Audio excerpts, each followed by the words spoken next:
สบายดีเนาะอันนี้ก็เป็นมือที่สองที่ได้มา track progress ของตัวเองมือแรกผ่านไปก็ตามเคยแหละเนาะแค่แบบบรรลุเป้าหมายได้แค่แบบบางอันนะบางอันก็แบบเหตุบ่ได้ซ้ำย้อนว่าแบบ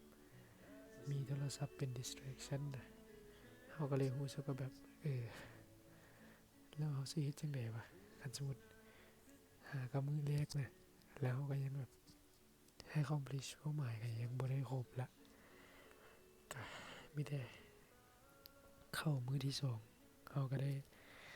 เขียนแผนไว้แล้วว่าตื่นแต่7 โมงแล้วก็สิใช้เวลาเฮ็ดตามเป้าหมาย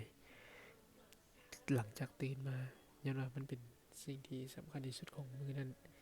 มืออื่นนี่นะเป้าหมายก็คือเป็นเขาจะซอกหาวิธีหาเงินอย่างเขาแหละเดี๋ยววันนั้นเขาสิถ่ายให้เบิ่งแล้ววันนั้นเรียนรู้สกิลแล้วก็เรียนภาษาเยอรมันเขาเลือกเป้าหมายนี้ยันว่ามันมันก็เป็น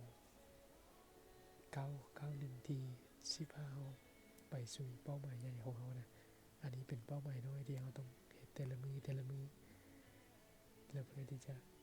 เก็บสแต็กเก็บแต้มเพื่อที่จะส่งขึ้นไปถึงก็ได้แล้วก็เขาได้เขียน progress tracker ว่ามื้อนี้เขาได้เฮ็ดดีบ่หรือว่าจังได๋ซั่นมื้อนี้ก็มีแต่ส่ำนี้แหละเนาะเดี๋ยวมื้ออื่นสิมาเฮ็ดคลิปถ่ายเป้าหมายแต่ละอย่างที่เขาได้เฮ็ดให้เบิ่งเด้อเจอกัน